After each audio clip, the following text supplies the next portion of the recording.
Our Father, who art in heaven, hallowed be thy name. Thy kingdom come, thy will be done on earth as it is in heaven. Give us this day our daily bread, and forgive us our debts, as we forgive our debtors. Forgive our debtors as we forgive our debts. Forgive us our trespasses as we forgive our trespassers. Forgive our trespassers as we forgive our trespasses. Lead us not into temptation, but deliver us from evil. For thine is the kingdom and the power and the glory forever. Amen. Thank you, God, for this day. Thank you, God, for our lives. Thank you, God, that we are here. Thank you, God, for all the blessings, miracles, and gifts of today. Thank you, God, for your love and support.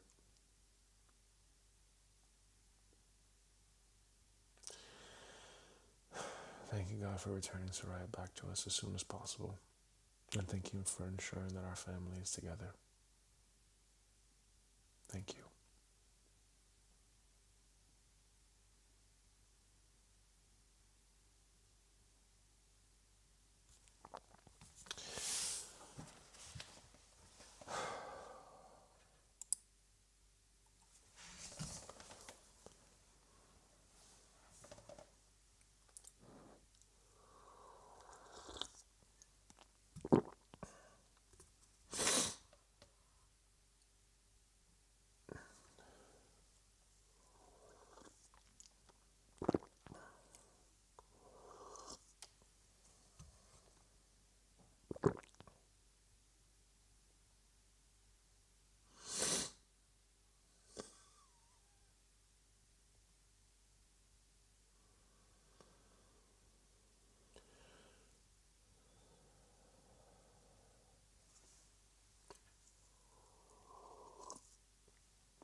So yesterday I saw my daughter, and this time I wasn't crying, but I was still upset. Especially after hearing this person that works there, this staff member that worked there, saying that our daughter has a regulation problem. What in the fuck do you mean, has a regulation problem? She's not even 1 year old. Babies cry. That's what they do. What the fuck are you saying regulation problem for? Do you have a kid? No, you don't. Probably not. Probably not. I don't know. Maybe you do. Maybe you don't. I don't know.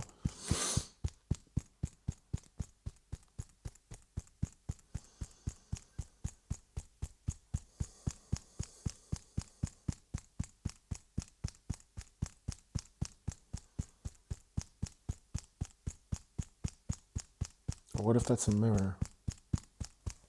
What if I do have a regulation problem?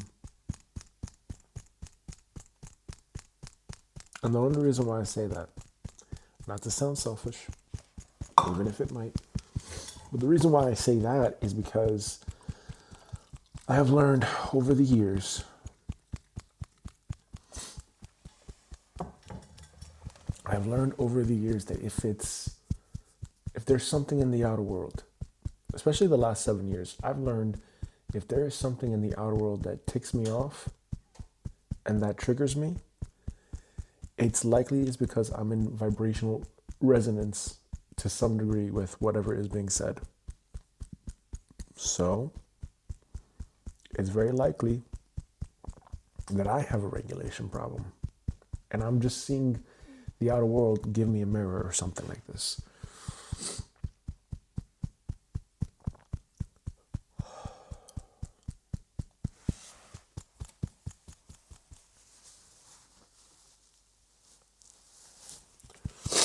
That's all that really means, I think.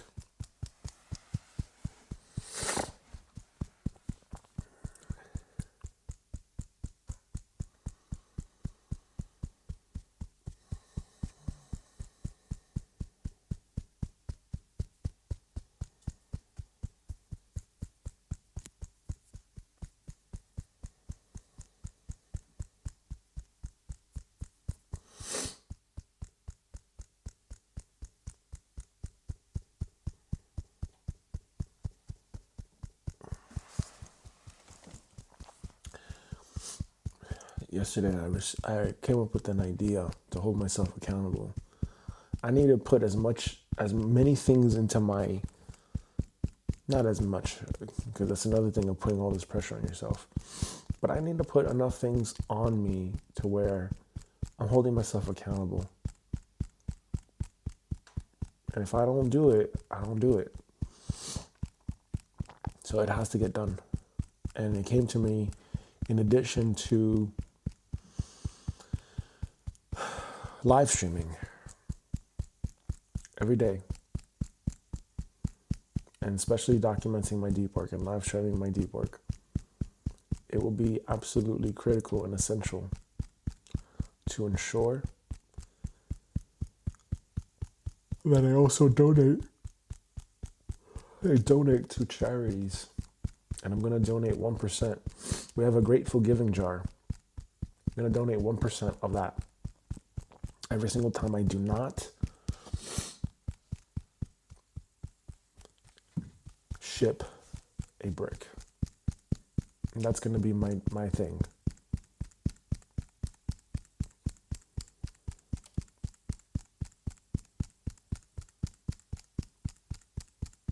If I don't ship a brick, I donate to a charity. I don't know if that's sending the right signal to my brain now. Like, is it going to be a form of punishment for me to donate to charities? Or what if I donate to charities that are anti what I support? Maybe.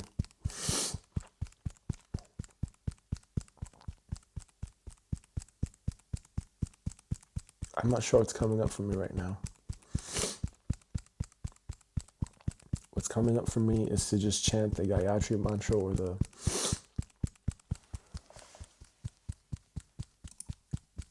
I have a mantra database now. Come on now. Let's figure it out.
What's the difference between the two?